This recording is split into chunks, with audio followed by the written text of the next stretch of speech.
cómo contribuye el Parlamento abierto en procesos también de designación de personas servidoras públicas y cuáles también son los retos para contar con acciones genuinas de Parlamento abierto. Y me gustaría darles una cifra.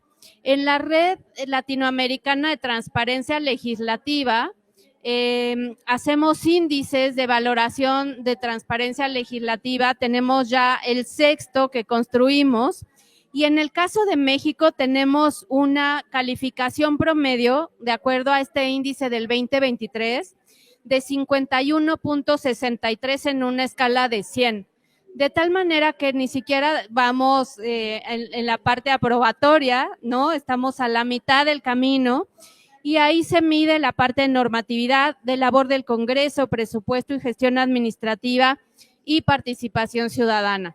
Así que bueno, pues esta publicación está compuesta también por 12 autores y ya escucharemos justo en primer lugar a Lisandro, ya que está conectado justo a la distancia, para que nos cuente qué implica justo Parlamento abierto, qué no es, y te escuchamos por 10 minutos, Lisandro.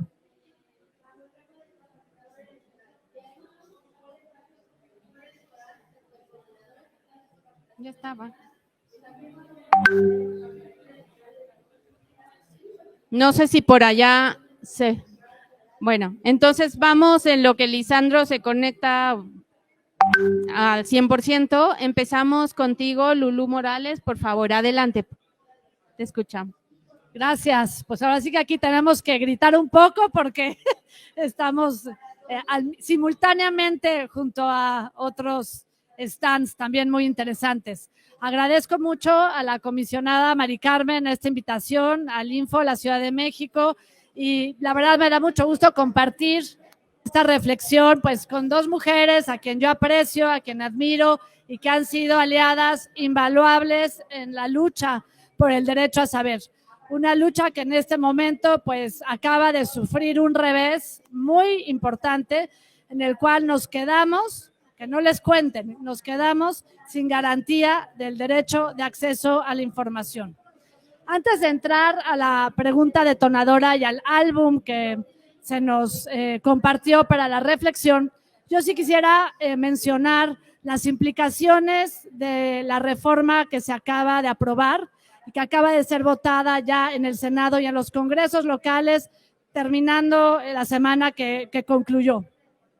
Esta reforma planteada como de simplificación administrativa, simplificación orgánica en materia de derecho a saber, implica la reforma a 9 artículos de la Constitución que plantea, entre otras cosas, que cada sujeto obligado de transparencia, es decir, que cada ente que reciba recursos públicos sea autorregulado, que cada quien diseñe sus mecanismos para que cumpla con las obligaciones de transparencia. Si viviéramos en un país en donde la cultura de la transparencia se ejerciera de manera cotidiana, efectivamente, no necesitaríamos de órganos garantes, ni necesitaríamos mecanismos para quejarnos los ciudadanos de la información que nos es negada, ni necesitaríamos tanta infraestructura institucional para que nuestro derecho a saber nos fuera garantizado. Sin embargo, la evidencia nos muestra que sí requerimos de algún mecanismo que haga posible el acceso a esta información. Entonces, esta reforma, en primer término, es sumamente autoritaria, dado que no contó, ya que estamos hablando de Parlamento abierto, con mecanismos de debate público sobre las implicaciones presupuestarias, laborales, por parte de todo el personal que será despedido, implicaciones técnicas sobre qué va a pasar con lo que se había estado avanzando en los últimos 20 y tantos años. En segundo término, es una reforma centralista.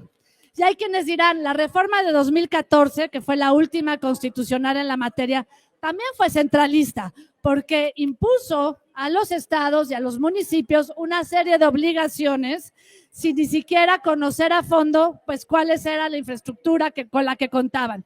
Y metió en cierta presión a estados y municipios, pero finalmente fue un centralismo progresivo, porque se trataba de que todos alcanzaran un techo máximo de transparencia, no como ahora que se les impone a estados y municipios un modelo de dispersión de información en donde serán las contralorías de los estados y las contralorías de los municipios, que ya cuentan con una serie de obligaciones en materia de combate a la corrupción, quienes garantizarán el acceso a la información.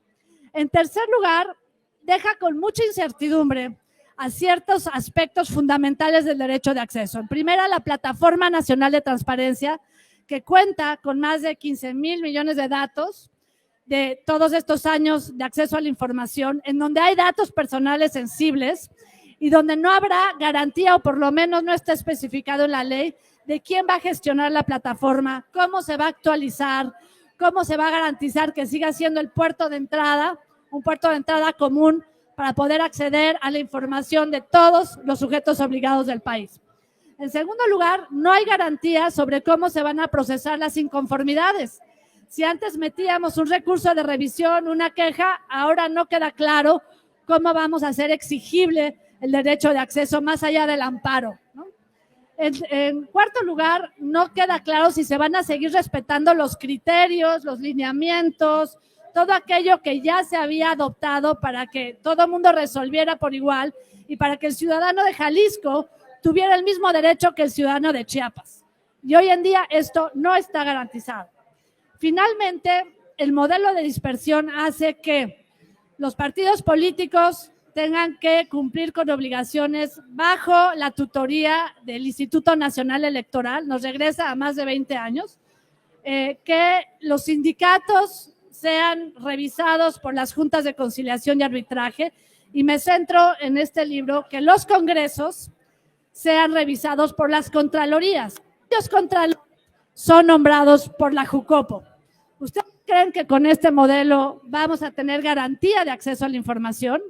Este volumen que se nos presenta, además de permitirnos revisar qué entendemos por Parlamento abierto, que es más allá de foros de discusión, más allá de cartas, más allá de una pequeña apertura a modo, como se ha estado haciendo en distintos congresos, es un mecanismo mediante el cual se evalúan las mejores propuestas, se discuten, se nutren y se toma la mejor decisión bajo un compromiso de co-creación, cosa que se dejó de hacer desde 2018. Hay ejemplos, sí, la ley de víctimas, la reforma en transparencia y las leyes que hicieron posible el sistema nacional y los sistemas estatales anticorrupción fueron modelos que nos permitieron, entendemos por el Parlamento abierto, cuestiones que ahorita no tenemos. Entonces, yo, para cerrar, dejaría sobre la mesa lo siguiente. Nuestro derecho a saber está en riesgo, ya no tenemos garantías, no tuvimos mecanismos para inconformarnos sobre la forma de legislar, ni tampoco tuvimos mecanismos de apertura para discutir sobre las implicaciones. Va a ser más cara y van a esconder la información a partir de la dispersión, más allá de que desmantelan el Sistema Nacional de Transparencia. El Sistema Nacional de Transparencia se creó para que todas las instituciones que generan información, como el INEGI, como la Auditoría Superior de la Federación, como los órganos garantes que vigilan, y también como el Archivo General de la Nación, que se encarga de la gestión documental, tuvieran parámetros comunes y pudieran poner a disposición del público, en la vitrina pública, toda aquella información de manera accesible a la ciudadanía. Esto el día de hoy lo hemos perdido y nos queda a nosotros como ciudadanos, como académicos, revisar qué fuentes de información están disponibles y exigirle a los gobiernos que informen y que rindan cuentas con lo que haya. Pero sí estamos en un momento de derechos perdidos, en donde inclusive tendríamos que reflexionar, ya que estamos junto a una institución hermana que es el Instituto Electoral, si acaso los valores democráticos de Occidente no están atravesando en todo el mundo por una profunda crisis que amerita pues una nueva forma de incidencia ciudadana. Hasta aquí lo dejaría. Muchas gracias.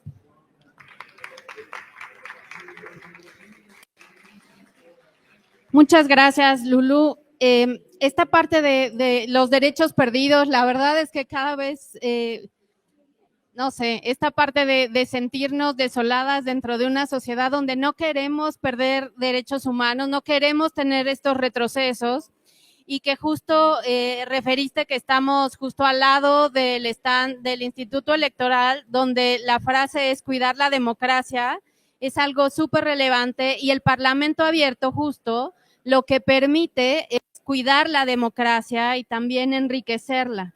Así que, pues, muchísimas gracias por tu participación, y también a Olga, muy agradecida, porque también con el ITEI, que somos colegas en el Sistema Nacional de Transparencia, siempre han tenido una anfitrionía de la FIL de Guadalajara monumental, y gracias por la generosidad también de tu tiempo, Olga, por participar en la presentación de este libro sobre Parlamento Abierto. Así que te escuchamos, por favor. Muchas gracias.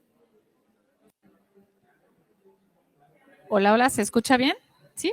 Muchísimas gracias, comisionada. Para mí es un verdadero honor estar en un panel 100% femenino.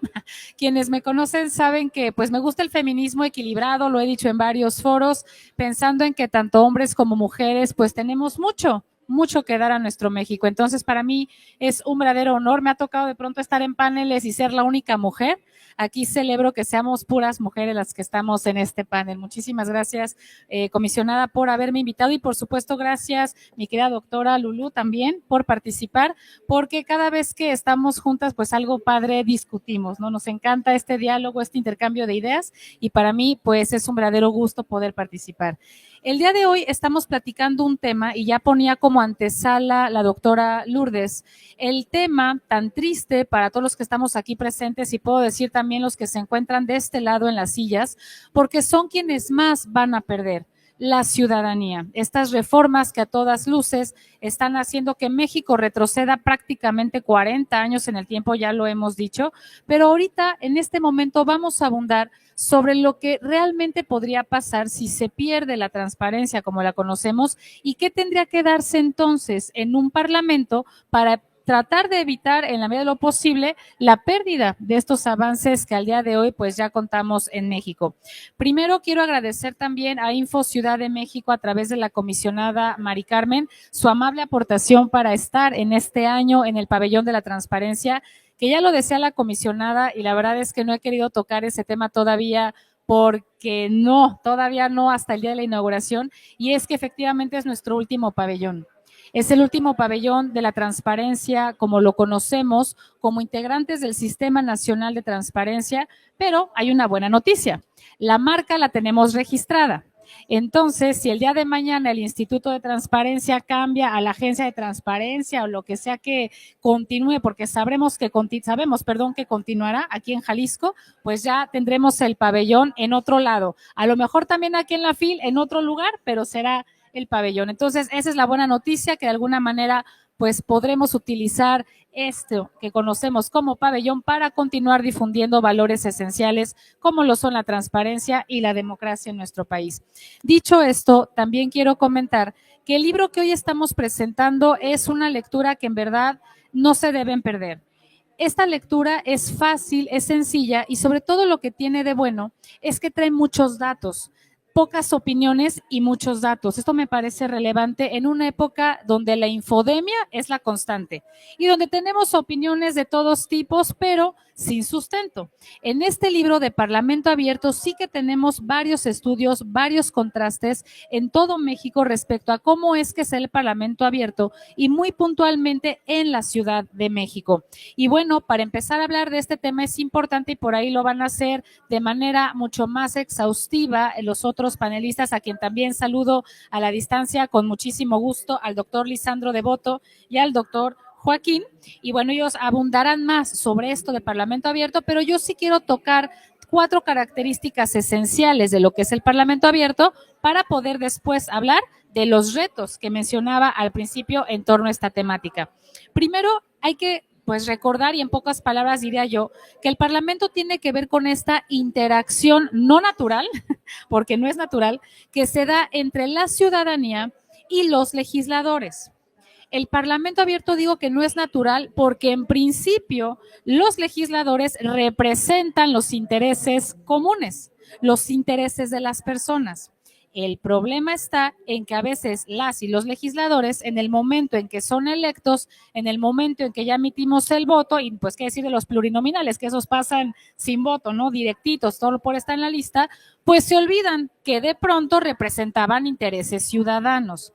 Es ahí donde entra el tema de Parlamento abierto, donde se necesita de nueva cuenta, fíjense qué loco, ¿no? Esto que estamos platicando, de nueva cuenta la voluntad para quienes al principio decían que representaban a la ciudadanía, vuelvan a escucharla y en verdad tomar en cuenta sus necesidades para poder traducirlas en normas, en marcos legales que le den respuesta a precisamente estas necesidades. El Parlamento abierto entonces es esto, la voluntad expresa de quienes hacen las leyes para escuchar activamente a los ciudadanos y responder con leyes que solucionen estos problemas. Ahora, las dimensiones que tiene el Parlamento abierto, y aquí va algo muy importante, no lo digo yo, lo dicen nuestros autores a lo largo de toda esta obra literaria, es que deben tener en consideración 4 aspectos o 4 dimensiones, como lo comento. El primero y el que estamos perdiendo en México es la transparencia. Y ahorita vamos a platicar también respecto a retos precisamente en este tema. Segundo, la participación ciudadana, que no solamente quede en que ya le transmitió a lo mejor algún meeting, en una reunión de vecinos, al legislador, qué necesidad tienen, sino que le den seguimiento a esa solicitud, que la ciudadanía pueda realmente estar participando activamente en la toma de decisiones de quienes emiten nuestras leyes. El tercer punto, la tercera dimensión, tiene que ver con la innovación tecnológica que facilite la interacción entre ciudadanía y parlamento, de manera que las personas no tengan que trasladarse, porque sabemos que a lo mejor aquí en zona metropolitana no nos cuesta tanto trabajo, y digo entre comillas, porque cuando cierran las calles del centro es la locura, ¿no? Para los que somos aquí citadinos, los que estamos aquí cerquita, Mari Carmen, a lo mejor no te ha tocado, pero es una locura, ¿no? Transitar en el centro, a lo mejor sí te ha tocado, ¿no? Y creo que pasa en todos los congresos, ¿no? Entonces, para evitar esas barreras complicadas físicas, es que deben existir estas plataformas tecnológicas que acerquen la interacción de la ciudadanía hacia los legisladores. Y el cuarto punto, y creo que lo retratan magníficamente todos, porque de alguna manera es un tema transversal, todos los autores de la obra, es el tema de la integridad y la responsabilidad. Temas que creo que hoy en día son los que estamos perdiendo. Ayer nos decía Jorge Alatorre de manera magistral aquí en este mismo escenario que tristemente parece ser que hoy en día quienes están pues así que tomando decisiones o en las cúpulas del poder están modificando los principios según les convenga. Esto que está generando que no haya convicciones, que las y los legisladores no estén actuando realmente por un compromiso desde el corazón y desde la inteligencia. Solamente se están moviendo como veletas por intereses. Responde al color, entonces voto a favor, aunque yo personalmente esté en contra. Veo que no es conveniente para la ciudadanía, pero no importa, tengo que votar porque me dieron línea. Eso va en contra de este cuarto punto, cuarta dimensión del Parlamento abierto, que es la integridad y la responsabilidad. No son temas para muchos, no es un tema de moral, es un tema que incide directamente en la vida diaria de todas las personas. Si nuestras legisladoras y nuestros legisladores no se mueven bajo criterios de integridad y de probidad y responsabilidad, muy difícilmente va a existir un verdadero Parlamento abierto. ¿Por qué? Porque precisamente esta integridad y esta responsabilidad se van a traducir en esa voluntad política de escucharnos. Y aquí lo concateno a lo que bien comentabas, doctora Lulú, respecto a que para esta reforma que hoy en día estamos sufriendo, padeciendo como mexicanos, no fue tomado en cuenta el pueblo. Las autoridades dicen que el pueblo mandató esta modificación. Yo quiero preguntar, ¿cuándo el pueblo habló puntualmente de demoler instituciones? ¿Cuándo el pueblo pidió así textual y a la letra la eliminación del INAI, del ITEI, de la COFESE, del IFT? ¿Cuándo? ¿Hubo mesas? ¿Hubo consultas populares? ¿Hubo entrevistas en los diferentes medios de comunicación con legisladoras, con legisladores y con especialistas en la materia?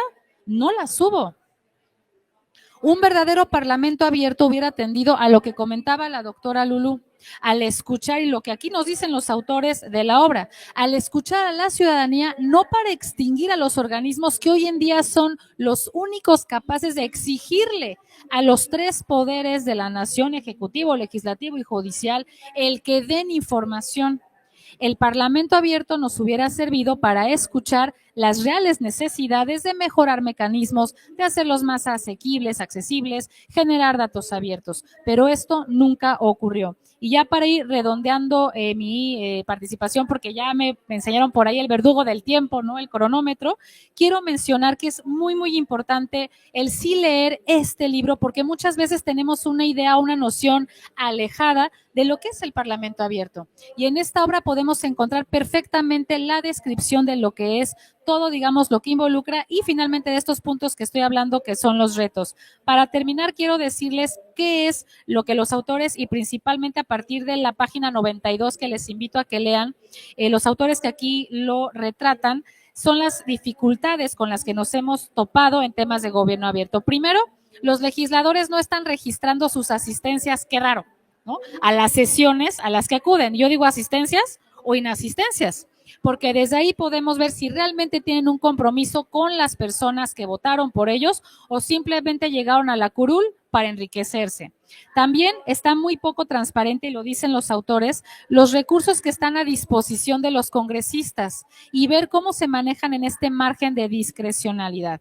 También, fíjense, los asesores que forman parte de los equipos de los legisladores, porque ahí también podemos perfilar si están allegados únicamente por temas políticos o realmente tienen la competencia y las credenciales para estar cercanos a ellos y entonces sí responder a lo que la gente quiere. Y finalmente, y muy interesante, la dirección del voto de los legisladores, es decir, si votan a favor o en contra, cuando son temas sensibles y cuando tienen que manifestarlo de forma nominal, cuando su nombre va por delante. Porque es muy fácil votar en lo económico, por así cédula, donde no está el nombre y muy tranquilo todo, pero cuando hay que hacerlo de yo, Olga Navarro, voto a favor o en contra de la reforma, ahí sí ya da más miedito. Porque el saber cómo se vota también nos ayuda a tomar en cuenta de qué manera piensan realmente los legisladores y cómo defienden las causas sociales. La conclusión a la que llegan, y con esto cierro, los autores, es que todavía hoy, a pesar de tener mecanismos reguladores y a pesar de tener buenas prácticas en materia de Parlamento abierto, la transparencia y la rendición de cuentas siguen siendo agendas pendientes. Muchísimas gracias. Yo dejaré hasta aquí mi participación y muy buenos días a todos. Bienvenidos al Pabellón de la Transparencia. Pues tu participación, Olga, fue realmente muy puntual y da buenas nuevas, así que como lo decía en un inicio, o sea, el Pabellón de la Transparencia lo que busca es justo visibilizar para qué nos sirve el acceso a la información, cómo podemos generar apertura institucional con estándares que también ya referían, y es una gran novedad que vayamos a continuar con el Pabellón de la Transparencia en cualquier eventualidad de conformación constitucional que tengamos, porque en efecto, y ya se decía también, o sea, realmente el movimiento y la república se retroalimenta por parte de la sociedad. Lo decía Eduardo Bojorquez hace un par de semanas, que no hay el monopolio de la república, no es de todas, así que también está de la mano de cómo la podemos y queremos articular. A mí me gustaría referir algo que también justo comentabas, que es la parte de integridad, y a mí me gusta englobar con 5 elementos de apertura institucional y que por supuesto que se tiene que articular en Parlamento abierto, en justicia abierta, en Estado abierto, en gobierno abierto, en cualquier eventualidad de apertura que queramos abrir en las instituciones, y uno de ellos es justo la integridad y prevención de conflictos de intereses. Por supuesto, también tenemos acceso a la información, prevención, memoria de archivo, rendición de cuentas, participación y co-creación. Y estos elementos tienen que verse permeados en las acciones genuinas de apertura institucional para que podamos identificar qué sí es, qué no es, qué queremos, a dónde llegamos. Y hablabas también de cómo desde la transparencia de los directorios, de la estructura, si conocemos o no quiénes forman parte de las legislaturas. Y bueno, también profundamente agradecida con Lisandro Devoto, quien coordinó la obra junto con Kenvir Puente, porque también estos tejidos entre distintas comunidades desde el ámbito académico es fundamental. Así que, Lisandro, te escuchamos. Por favor, adelante con tu participación en virtual. Bueno, hola a todos y a todas. Espero que me estén escuchando bien. Un gusto para mí poder acompañarles en esta sesión. Agradecido con la comisionada Mari Carmen Nava, con el Instituto de Transparencia de la Ciudad de México, por este esfuerzo. Realmente sí fue un esfuerzo que nos llevó tiempo, ¿no? Esto es un proyecto que empezó antes de la pandemia y que evidentemente tuvo muchas complicaciones en el medio por cuestiones obvias de lo que estaba sucediendo, y que hoy nos encuentra presentándolo en un contexto totalmente distinto, ¿no? Al que teníamos cuando lo pensamos y lo escribimos, ¿no? Entonces, más allá de que evidentemente defendemos cada una de las cuestiones escritas en el libro, estamos en un contexto que, como comentaban quienes me antecedieron en el uso de la palabra, pues parece ser hoy en día indicarnos un camino de retroceso, ¿no? Un camino hacia atrás en los avances que se habían logrado en temas como, por ejemplo, la apertura, la rendición de cuentas, la transparencia, una agenda que en México ya lleva más de 20 años de desarrollo, con un desarrollo institucional y legal, normativo muy importante, y que hoy en día, bueno, le toca un retroceso, ¿no? Vivir una etapa donde parece que estamos replanteándonos ciertas cuestiones y donde a través de desaparecer instituciones autónomas creadas con el fin de asegurar el cumplimiento y velar por estos derechos, parece que nos quieren decir que si estas desaparecen, los derechos se van a poder seguir ejerciendo de la misma manera. Bueno, esto es algo que estará por verse, pero que por lo menos podemos poner en cuestión, en duda, y tendremos que ver hacia dónde va esta agenda y tendremos que seguir replanteándonos por dónde tenemos que seguir trabajando y generando puentes y lazos con las y los tomadores de decisiones elegidos por la ciudadanía a través de las urnas, pero que evidentemente, como se decía recién, no necesariamente quizá estén de acuerdo en estos cambios, y sobre todo si tienen presente las consecuencias que estos cambios pueden tener para el desarrollo de su vida cotidiana. Pero bueno, en este contexto es en el que nos toca la presentación, y seguimos evidentemente defendiendo estos principios que son la transparencia, la rendición de cuentas, la participación ciudadana, la integridad en el desarrollo de la función pública, que son pilares de lo que llamamos el Parlamento abierto, pero también son pilares de la agenda de gobierno abierto, de justicia abierta, ¿no? Evidentemente de todo lo que implica hacer más transparente el Estado, que la ciudadanía pueda tomar mayor acción y tener más participación en lo que se está decidiendo en los órganos representativos de gobierno, y que más allá de esto pudiéramos tener mayor interacción entre representantes y ciudadanía, ¿no? Que es finalmente lo que de fondo busca la agenda de apertura y particularmente la agenda de Parlamento abierto. Principalmente porque los parlamentos son centrales para la vida democrática de cualquier país republicano como México, y donde evidentemente se busca que las decisiones que toman quienes nos representan en un órgano como los congresos, pues también tengan un sustento ciudadano que vaya más allá de solo la participación en las urnas, en la elección, en el proceso de elección de quienes conforman o integran las cámaras del Congreso, sino también poder estar más cerca a la hora de pensar las soluciones, las reformas, las leyes que puedan tener o que vayan a regir la vida de todas y todos, ¿no? Entonces, en esta cuestión es donde queda mucho por trabajar. El libro muestra evidentemente, o trata de poner en la mesa distintas cuestiones respecto a los distintos órganos que conforman los congresos y los parlamentos, y a cómo avanzan en la agenda de apertura. También pensado como era lógico en la colaboración con el Instituto de la Ciudad de México, pensado también para el Congreso de la Ciudad de México, el órgano legislativo que corresponde a la demarcación, ¿no? a la Ciudad de México particularmente. Pero que finalmente van más allá, y de hecho se retoman experiencias en el libro que no son solo del Congreso de la Ciudad de México o de la Asamblea Legislativa que lo antecedió, sino también de los distintos congresos locales en el país y del Congreso Federal, de la Cámara de Diputados, de la Cámara de Senadores. Entonces, realmente lo que se buscó fue tratar de comprender cuáles eran las cuestiones en las que se podía avanzar en esta agenda de apertura y dónde había experiencias que valía la pena conocer y ser retomadas, sin dejar de mencionar también aquellas cuestiones donde todavía se debe seguir trabajando, evidentemente, porque queda mucho por recorrer, mucho camino por recorrer. Es una agenda que, como les dije, lleva 20 años y que realmente sigue siendo muy joven a pesar de estos 20 años y que realmente hoy tendremos que ver cómo podemos superar lo que hoy estamos viendo para poder retomar nuevamente el rumbo, pero de nuevo, entendiendo que lo que se busca es un Estado más presente, pero más transparente, ¿no? que rinda cuentas a la ciudadanía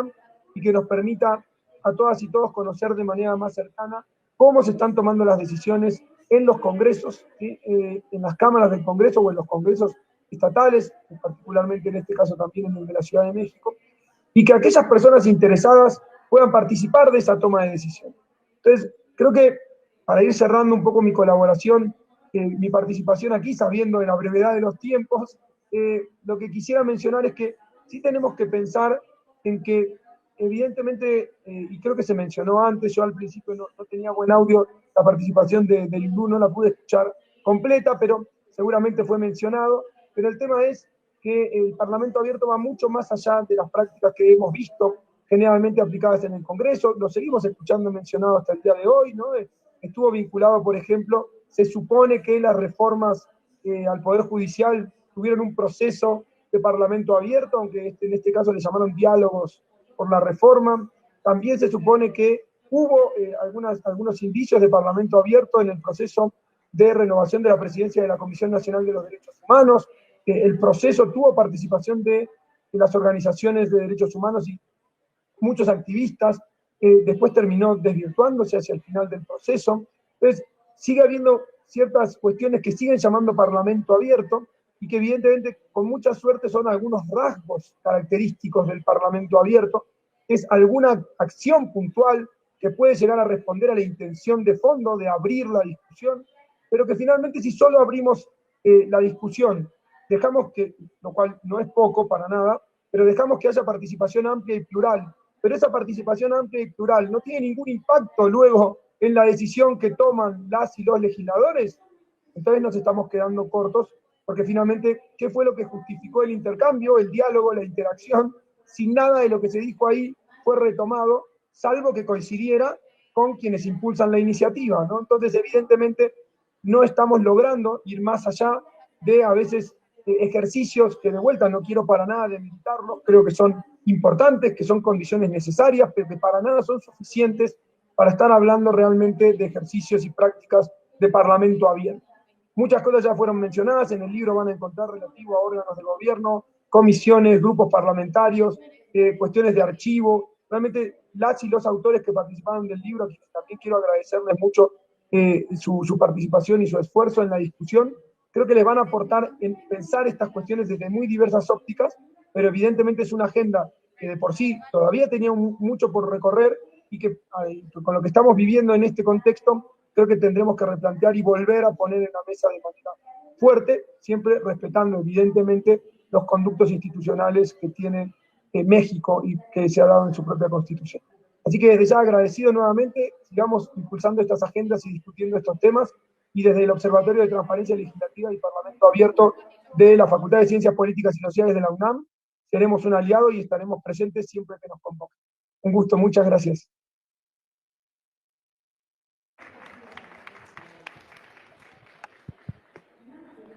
Muchas gracias, Lisandro, y sobre todo también por la tenacidad. En efecto, esta publicación de Parlamento Abierto se inició desde 2019, así que ha venido gestándose como una bola de nieve. También lo comentaban, o sea, la apertura institucional genuina también se deriva justo de una interacción entre actores. Y también me gustaría mucho hacer la referencia, porque desde hace ya llevo prácticamente más de 3 décadas trabajando en temas de legislativo y he venido formando también qué es Parlamento Abierto, ¿no? Porque nosotras también lo asociamos mucho, lo comentaba igual Lulú, o sea, no solo son mesas de conversación, sino es la aplicación de un estándar de apertura institucional para la interacción completa de lo que integran las legislaturas. Y en este caso, Parlamento Abierto, en mi concepto, es una interacción pública que abre, incorpora, transparenta, informa con ética, memoria, oportunidad, también con exhaustividad, datos abiertos, lenguaje sencillo, la representación y los procesos derivados de las facultades constitucionales, legales y reglamentarias de personas legisladoras y de cuerpos legislativos, de tal manera que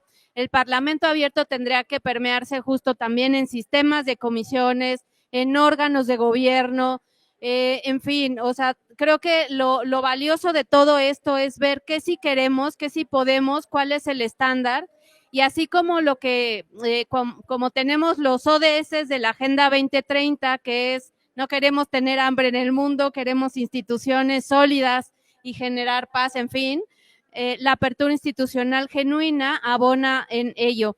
Y también estamos igual de plácemes porque en esta mesa paritaria, bueno, casi paritaria, 3 mujeres y 2 hombres, tenemos a Joaquín Meseller, que viene, él está ubicado en España y también está dentro de la red académica de Gobierno Abierto. Así que, bueno, adelante, Joaquín, muy contentas de escucharte.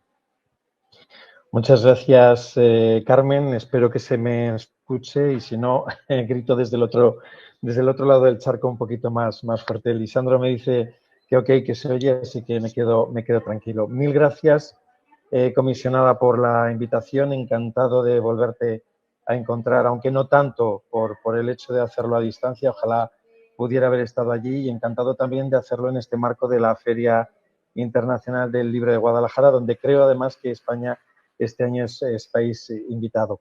Bueno, yo casi estoy aquí en esta mesa que también estoy seguro, Lisandro agradecerá, no es paritaria y tiene mayor representación de mujeres que de chicos, que normalmente somos más que vosotras en algunos de estos foros. Yo casi estoy aquí más para aprender que para aportar, porque tengo que reconocer que España todavía en cuestiones de Parlamento abierto pues está en pañales, como nosotros solemos decir. Actualmente, no sé si lo saben, pero se está elaborando el primer plan de Parlamento abierto.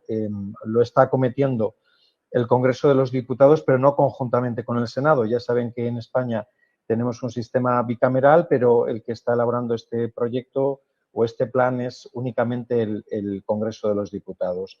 Y lo está haciendo partiendo, en mi opinión, de algunos déficits que son realmente relevantes cuando hablamos de apertura. Primero, los trabajos no son públicos. Para acceder a los proyectos y borradores, pues uno tiene que tener un trato, una relación directa con algún parlamentario que comparta con uno mismo pues esos documentos. Yo creo que este es un mal dato de partida si hablamos de apertura. Y segundo, casi peor, no está ni siquiera prevista la consulta a la sociedad civil, es decir, la participación, la escucha, diríamos, activa a la sociedad civil.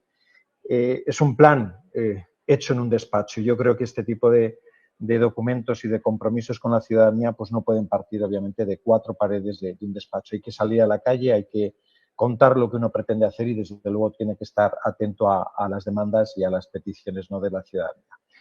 Sin lugar a dudas, esto también sucede en un contexto de una ley de transparencia que tiene en nuestro país apenas una década, que parte con respecto a los parlamentos o al Parlamento, en este caso de la Nación, con algunos déficits. La información que se considera pública en nuestro país, aplicada, diríamos, a las instituciones parlamentarias, es aquella información que se genera por aplicación, dice nuestra ley, de normas de derecho administrativo. Y eso, desde luego, cercena y limita de alguna forma esa información que no solamente se publica, sino que puede ser obtenida vía derecho de acceso a información pública. Algunos en grupos de trabajo cuyo objeto era elevar propuestas al Gobierno para la modificación de esta ley estatal, hemos propuesto que al menos la información sobre la que exista un acceso directo sea, diríamos, aquella que genera la administración parlamentaria en el ejercicio de funciones administrativas, y estamos confiados y veremos si efectivamente esto es así. Por otra parte, a la hora de resolver solicitudes de acceso a información pública, los parlamentos en mi país no están sujetos, diríamos, al control del órgano de tutela o al órgano garante de la transparencia. Es una cuestión que sucede en otros países también, pero desde luego en España es así. Si alguien quiere discutir y debatir una decisión sobre acceso a información pública dictada por un Parlamento tiene que ir directamente a los tribunales. No hay ninguna vía, diríamos, previa a lo que es el acceso a los jueces y tribunales para la revisión de esta decisión. Es verdad que muchos parlamentos, estoy hablando no solamente del Parlamento de la Nación, sino de las comunidades autónomas, que sería, digamos, la traslación de los estados federados, obviamente con otra dimensión totalmente distinta en mi país. Algunos de esos parlamentos, como digo, han arbitrado alguna vía de revisión de estas decisiones en materia de acceso en su propia sede. Digamos que antes de saltar a los tribunales han articulado, como digo, una vía revisora, pero siempre, diríamos, ante la propia Cámara Parlamentaria, nunca permitiendo la revisión o, digamos, la tutela de un órgano externo independiente como puede ser un comisionado o un consejo de transparencia.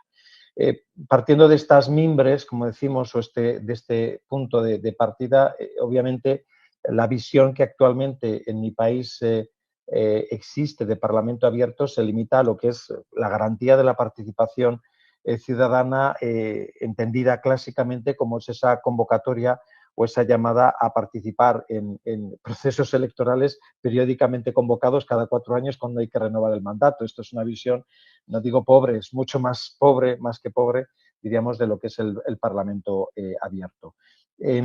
Hay que abrir ventanas, esto yo creo que es una convicción de muchos de nosotros que nos dedicamos a este tipo de proyectos, hay que abrir ventanas de participación con los parlamentos, abriendo, diríamos, caminos o nuevas alternativas a lo que, como digo, ha venido siendo lo clásico, ¿no? Espacios pues, de diálogo, de intermediación, diríamos, de opiniones, de puntos de vista con los representantes parlamentarios. Y sobre todo hay que aprovechar hoy en día que la propia tecnología nos sopla a favor, diríamos, nos lo pone mucho más fácil que antes con otros medios, diríamos, más analógicos o convencionales, ¿no? Bueno, el proyecto, hasta donde yo conozco, de primer plan de Parlamento abierto, tiene medidas, diríamos, más de orden administrativo y otras que sí que tienen un cariz más político, donde se va a exigir la intervención directa de los parlamentarios, ¿no?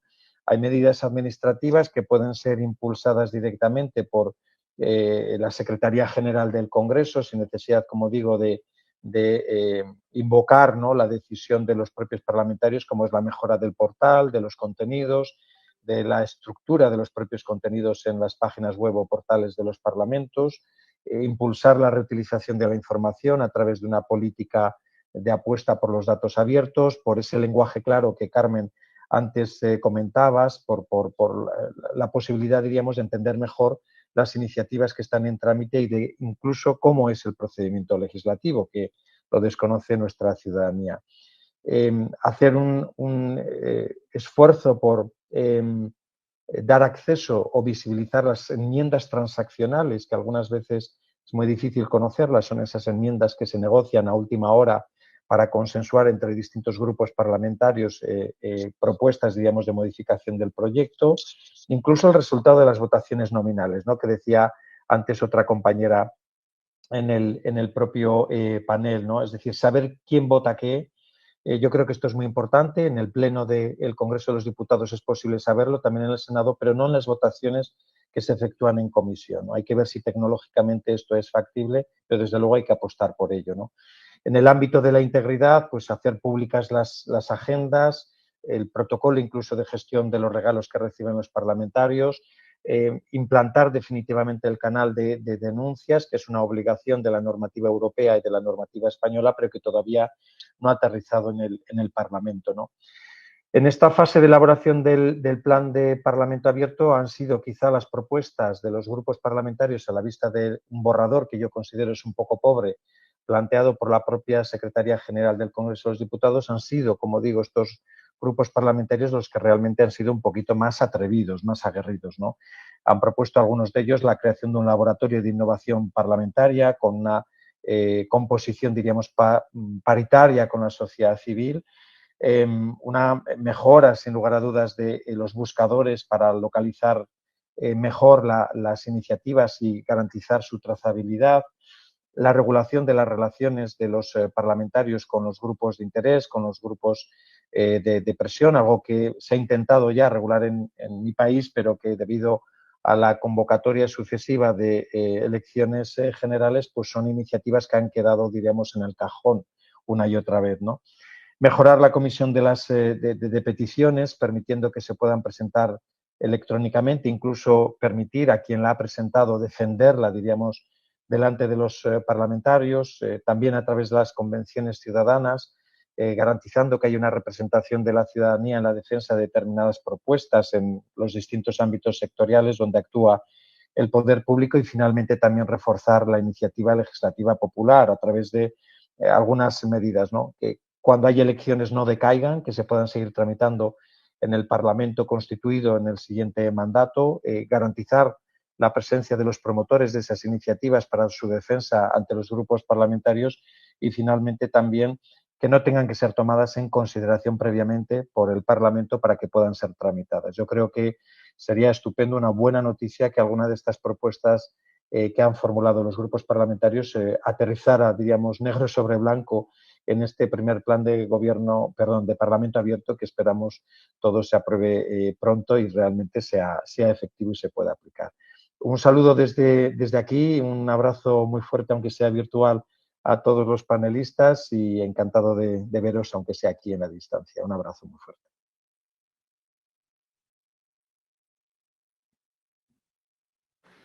Muchas gracias, Joaquín. Y también muy oportuno porque finalmente ustedes están justo con este plan de acciones de Parlamento abierto en el caso español.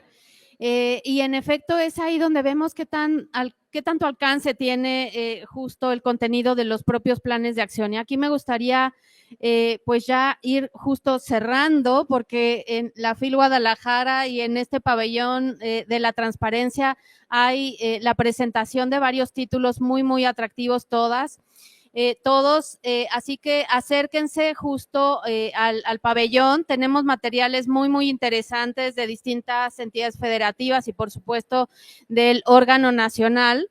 Y me gustaría hacer referencia a uno de ellos. Nosotras, desde el Info en la Ciudad de México, hicimos este mapamundi de apertura, porque desde 2019 hemos venido realizando distintas pues gestiones, innovación. Tenemos un modelo propio que hemos aplicado de apertura por diseño, y dentro de este mapamundi van a ver el plan de acciones de Parlamento abierto que justo hicimos con el primer congreso en la ciudad, y es de mucha relevancia, sobre todo porque sabemos, por acá tenemos incluso el código QR, la mayor parte de nuestros materiales están justo disponibles en la Biblioteca del Info en la Ciudad de México, de tal manera que puedan bajarlo, compartirlo, hablar de ello, retroalimentar, porque todo es orgánico y todo es perfectible.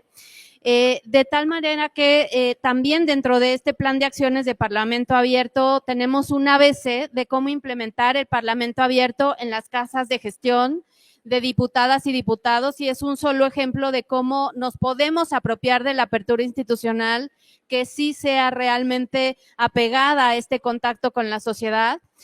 También muy agradecida que esta presentación se da en el contexto de los 16 días de activismo, justo para eliminar la violencia de género, y para mí siempre ha sido muy, muy relevante que las mesas en donde tengo la oportunidad de articular haya posibilidad de integración mayoritaria o incluso más allá de la mayoría, en el caso de visibilizar las capacidades que también tenemos desde el ámbito profesional y cualquier ámbito integral, las mujeres, y en esta colaboración y conversación con distintas capacidades e inteligencias. Muchísimas gracias a Lisandro, a Joaquín por conectarse a la distancia, y a todas y cada una de ustedes por dejarnos la inquietud de qué vamos a hacer ahora con la apertura institucional, de cómo nos vamos a articular entre nosotras para poder generar esa, no solo cuidar de la democracia, sino fortalecerla, enriquecerla,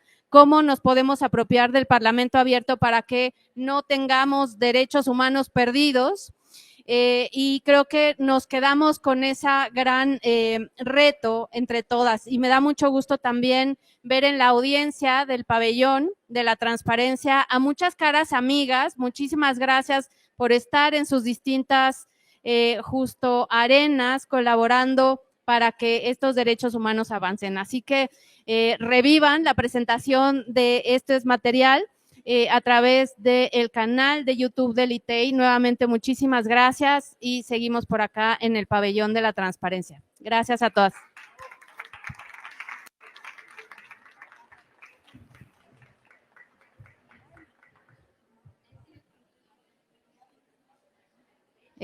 Acá está, bueno, el reconocimiento a Olga. Muchísimas gracias, presidenta del ITEI, por albergarnos y siempre colaborar. Lulú Morales, muchísimas gracias también por tu participación. Gracias a ambos. Y Joaquín y Lisandro, les enviamos sus reconocimientos a la distancia.